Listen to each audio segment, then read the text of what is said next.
Chapter 9. The Reporter. Barry Muldono was pleased with his new lawyer. He was clever, and he was quick. When the lawyer showed him a copy of the Memphis newspaper, Barry went to see his Uncle Johnny. Johnny was head of the Mafia in New Orleans, and it was time for Barry to explain a few things. First, he explained about the senator's body. Uncle Johnny was not amused. Then he explained about telling Jerome Clifford. "So what?" said Johnny. "Clifford's dead now." Then Barry explained about the two boys who found him. "What if Romy told them about the body?" said Barry. Uncle Johnny became angry. "You've done a stupid thing, Barry," he said. "Now, what are you going to do about it?" "I need to send a killer to Memphis," said the Blade. "You're going to kill the boys?" asked his uncle. "Maybe yes, maybe no," said Barry. "First, we need to know if they know something." "Send Gronky," said his uncle. Back in Memphis, Slick Moeller was pleased with his work. The morning newspaper carried his first story about Clifford's death. Now he wanted more news. Slick walked around the hospital looking for people who would talk to him. He found a cleaner. The cleaner was pleased to talk to a reporter and told him which room the boys were in. He also told him the police had been there.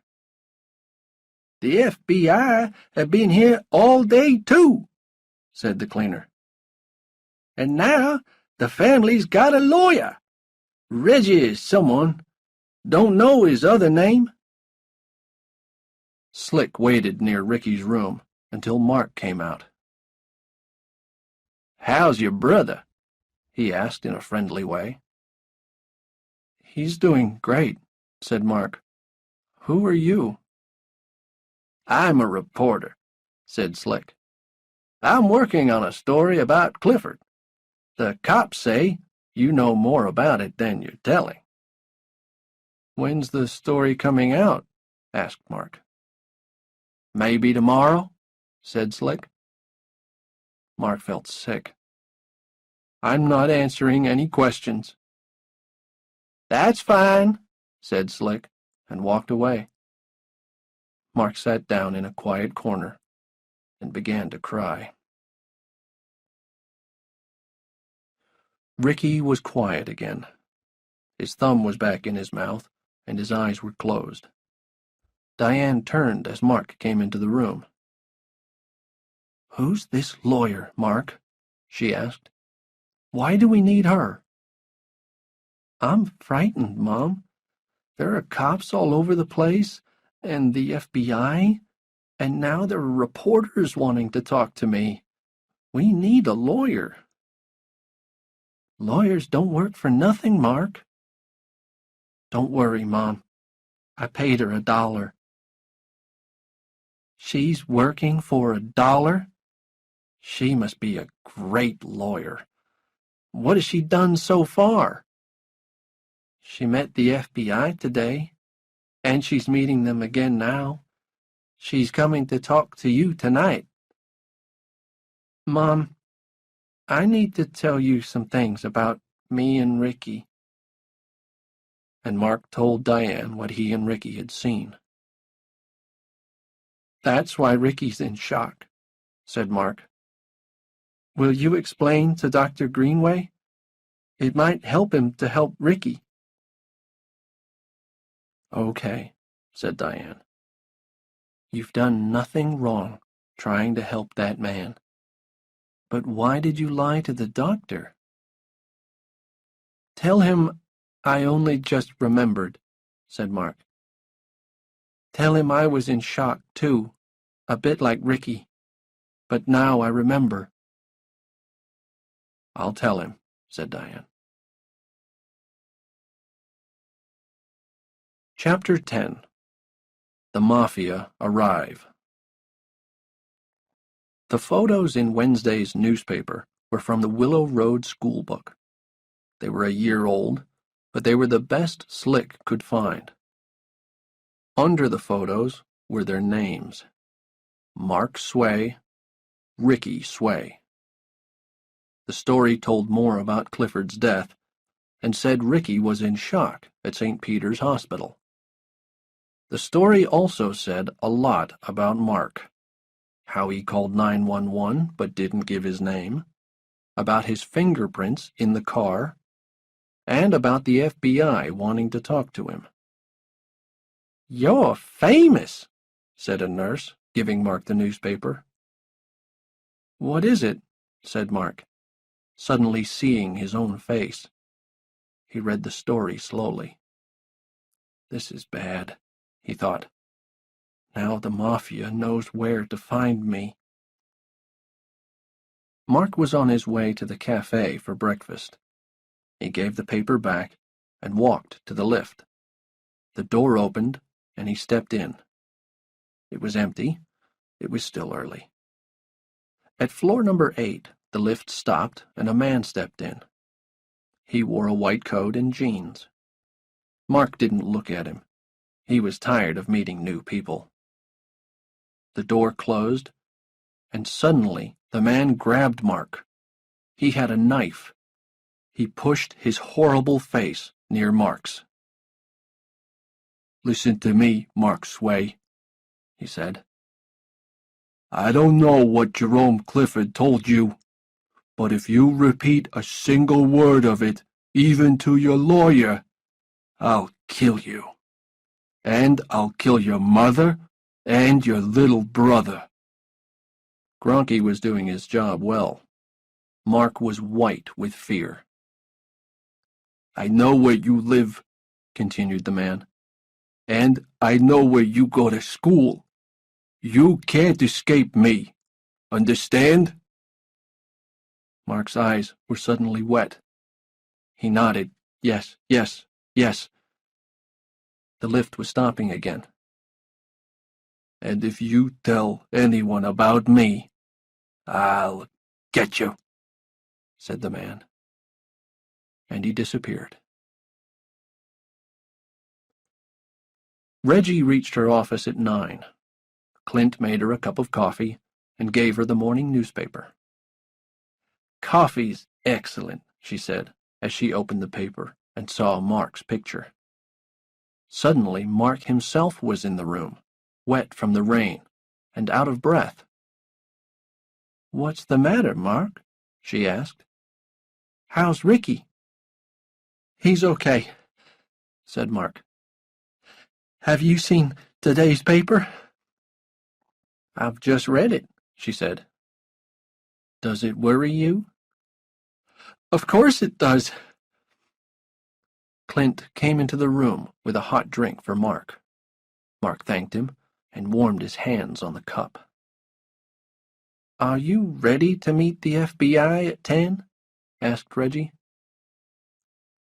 "I'm not sure I want to talk to them." "Okay, you don't have to. You look frightened. Why?" "What would happen to me if I never told anyone what I know?" "You've told me."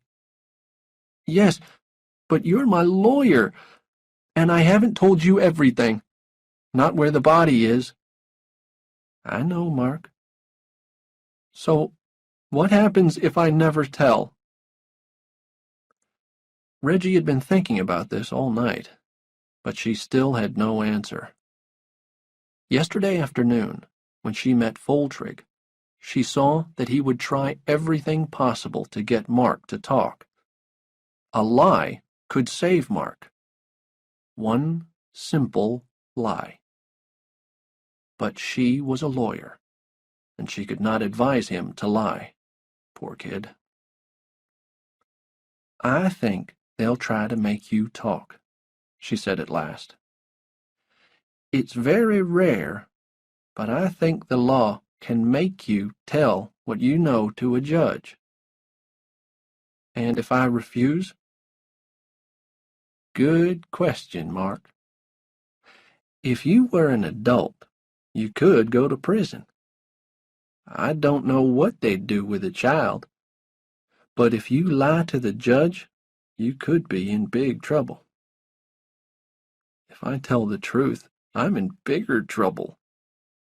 Why? Mark didn't answer.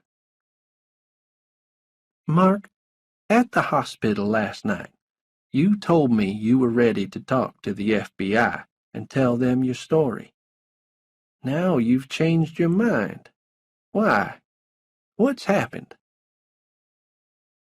Mark gently put his cup on the table, covered his face, and began to cry. Until 10 o'clock, Roy Foltrig was in an excellent mood. All yesterday afternoon, his men had been finding information about Reggie Love. They knew she used to be married to a rich doctor. They knew the doctor had left her. And they knew that she had started drinking heavily and taking drugs, so the doctor was able to take her children from her. Now she had no husband, no children, and no money. And a new name. Roy Foltrig thought he could use this information against Reggie. Foltrig's job was to prove that Barry Maldonado had killed the senator. He was sure that Mark knew something that would help him. Then he would win the case and have his face on the front pages of the newspapers again. At 10 o'clock, Foltrig returned to Reggie's office, ready for the promised meeting with Mark. Clint opened the door to him. "I'm sorry, Mr. Foltrig," he said. "Reggie and Mark have nothing to discuss today." Foltrig shouted angrily, then left, banging the door. He went straight to the FBI office and shouted some more. "I want the kid followed," he said angrily. "We know Gronky's in town. He mustn't get to the kid. Watch the lawyer, too. And I want you to prepare papers to take to a judge. We're going to make Mark Sway talk." Chapter 11. Mama Love. When Reggie and Mark returned to the hospital, there were reporters everywhere. "Miss Love! Miss Love!" they called. "Just a few questions, please." She took Mark's hand and walked faster. "Is it true your client is refusing to speak to the FBI? Did your client talk to Jerome Clifford before he died? Is it true your client knows where the senator's body is?" Reggie said quickly to Mark, "Don't look at them and don't say a word." In room 943, Ricky was sitting on the end of the bed. Dr. Greenway told Mark to sit next to him and hold his hand. "Ricky," he said, "I would like to talk about the other day when you and Mark were hiding in the trees."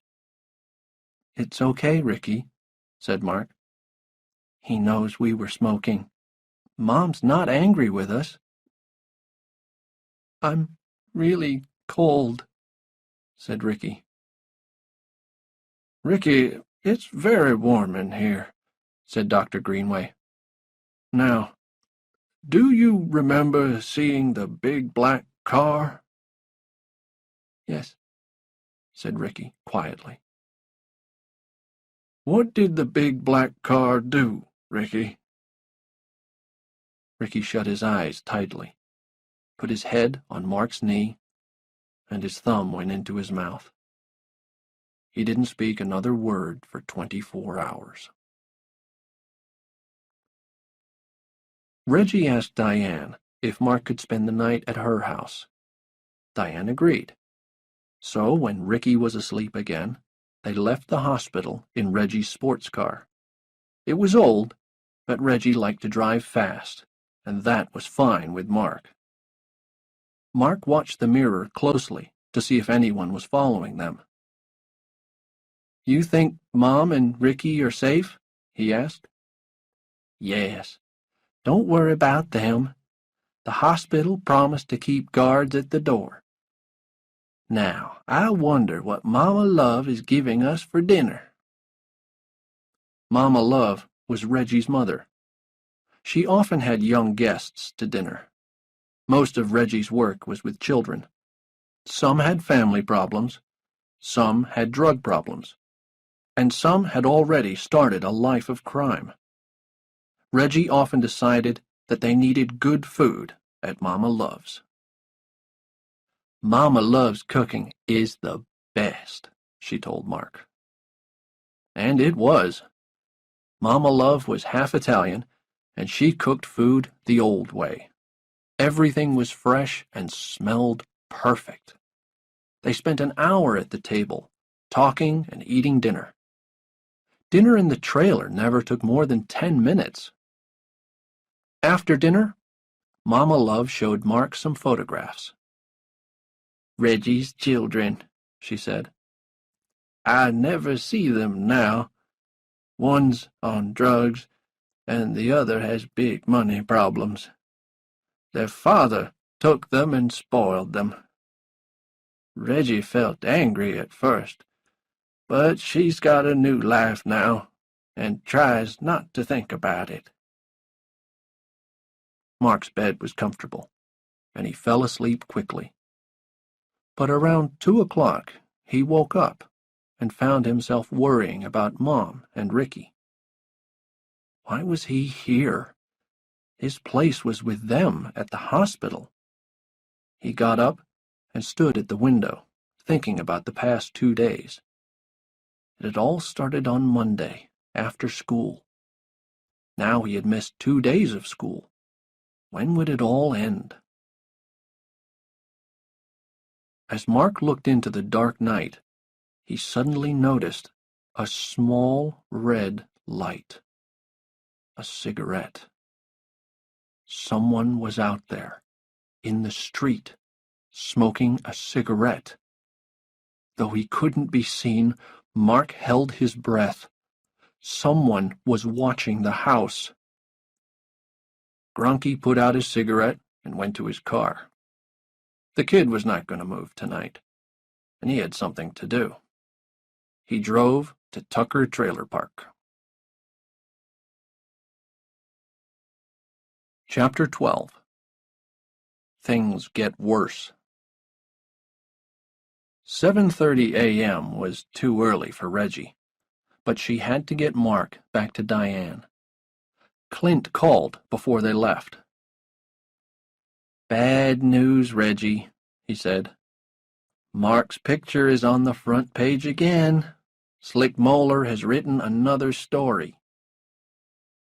When they got to the hospital, they could see the reporters waiting outside the front door.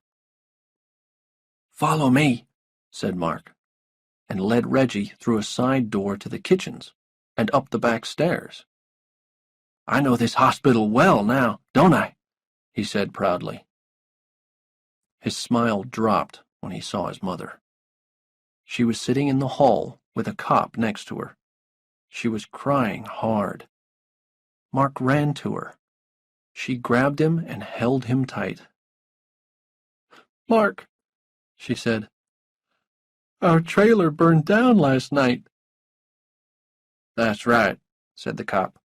"Just a few hours ago." Diane was still crying. "Everything's gone, Mark." "What started the fire?" Reggie asked. "Don't know yet," said the cop. "How's Ricky, Mom?" asked Mark. "He's okay," said Diane. "He had a good night." "Look, Mom," said Mark, "can we go inside and talk?" Diane nodded and took him into the room. When the door closed, the tiny, homeless Sway family was all alone. Foltrig had a plan. Maybe we can get a judge to take Mark into custody. Get the law to keep him safe for us." The others looked interested. "Here are the advantages," said Foltrig. "First, it will protect Mark from the Mafia. At the same time, it will frighten Mark and make him ready to talk. We'll tell the judge we need Mark safe so he can talk in court." "If you want to do that," said McThune, "you need to see Judge Harry Roosevelt. He's the chief judge for the children's courts here in Memphis. But don't tell him you want to frighten Mark. The best way to get him to agree to custody is to show him that Mark is in danger.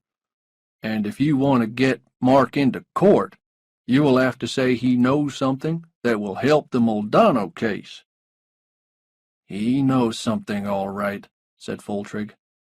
"I'm sure of it." When Judge Harry Roosevelt became a judge 22 years ago, he was the first black judge of the Children's Court in Tennessee.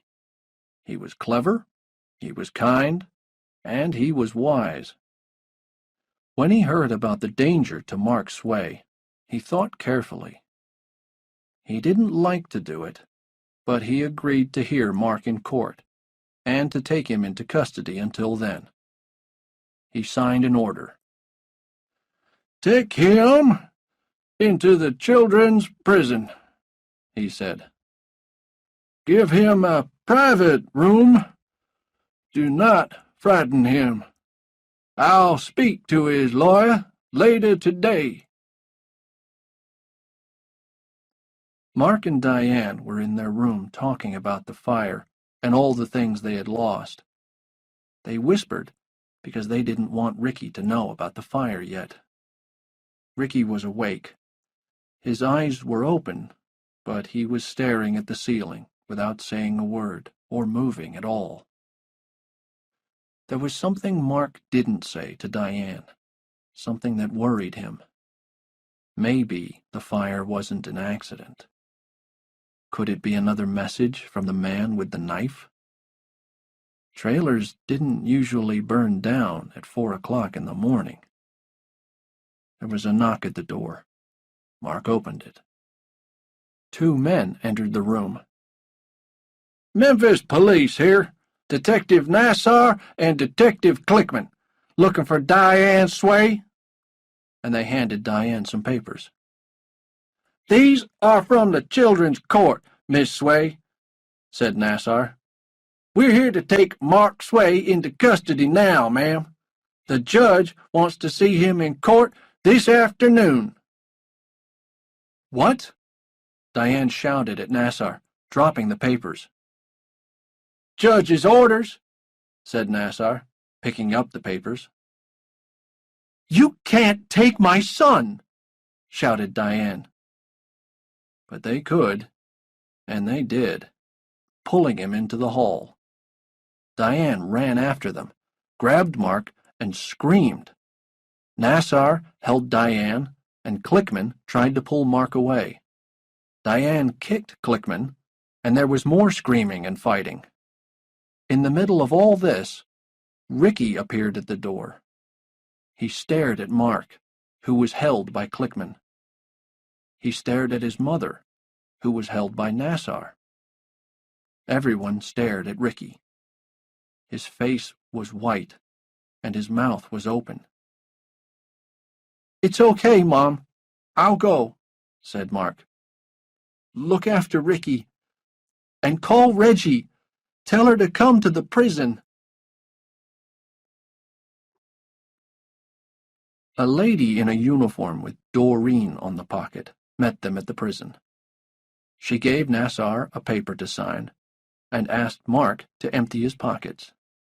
Everything went into a metal box. Then she took him to a small room. It wasn't too bad, but Mark felt very lonely. "Can I use a phone?" he asked. "To call my mom?" Doreen brought him a phone and a phone book. "You can have it for 10 minutes, she said. and locked the door. Mark found the number for St. Peter's and asked for room 943. Number 943 isn't taking calls just now, he was told. Ricky must be asleep, thought Mark. He tried Reggie. No luck. Then he had an idea. He called a pizza restaurant. "This is Detective Clickman, Memphis Police," he said in a deep voice. "Please send me 40 pizzas for a surprise party here in the police station. I'll pay when they come." When Doreen came back for the phone, Mark looked much happier. Chapter 13. Back to Prison. Reggie didn't hear about Mark until lunchtime on Thursday. She often worked in the children's courts, and she knew Judge Roosevelt well. She rushed to his office. "I'm not surprised to see you, Reggie," he said. "I can't understand why you did this, Harry," she said. "Mark has done nothing wrong." "I've agreed to see him in court this afternoon," said the judge. "And I'm keeping him safe until then. Wait here. I'll ask the guards to bring him here to see you now." When Mark arrived, he smiled at Reggie. "Don't worry," he said. "I'm okay. But what should I say in court?" Reggie explained carefully. "No one can make you talk," she said. "But the judge can keep you in custody if you don't." "But I've done nothing wrong." "No," said Reggie. "But if the judge asks you questions and you don't answer, then that would be wrong. The law is very clear on this. If you know something that will help a murder case, you can't keep quiet, even if you think you're in danger." "It's a stupid law," said Mark. "Maybe," said Reggie, "but we can't change it today." "I could tell them I don't know anything," said Mark. Reggie wanted to say yes, but she kept silent. At last, she said firmly, "You can't lie in court, Mark." Slick Moeller was waiting outside the courtroom. He saw Mark go in with 2 guards. He saw Reggie go in next, and then the FBI men with Foltrig. He smiled to himself. In the children's court, there could be no cameras and no reporters. He knew Foltrig wouldn't like that. The courtroom door was locked, and Slick waited patiently. When it was unlocked again, he walked quickly into the men's toilets and waited there. Soon, one of the guards joined him. "What happened?" asked Slick. "Now be quick." "The kid wouldn't talk," said the guard. "So he's going back to prison." "What does he know?" "The judge asked him if he knew where the senator's body is, but he wouldn't answer." "What next?" asked Slick. "The judge wants to see him again tomorrow. He's given him 1 night to change his mind." Slick passed the guard $100. "You didn't hear it from me," said the guard. "Trust me," said Slick.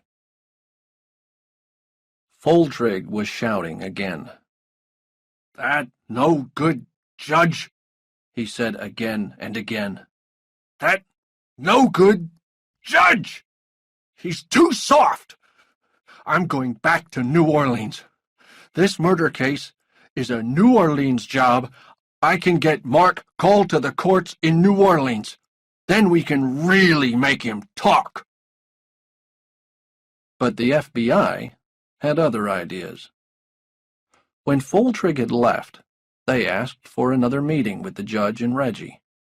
They wanted to explain how the government could protect Mark and his family if he gave evidence against the Mafia. "It's called the Witness Protection Program," said McThune. "I've heard of it, Mr. McThune," said the judge. "Tell us more about it." "It's quite simple. We move the family to another city. We give them new names. We find a good job for the mother and get them a nice place to live. We make sure the boys are in a good school. We give them some money. And we stay close by." "Well, Reggie," said the judge, "it sounds good." It certainly did. At the moment, the Sways had no home. Diane had a poor job. They had no relations in Memphis. "They can't move just now," she said. "Ricky must stay in hospital."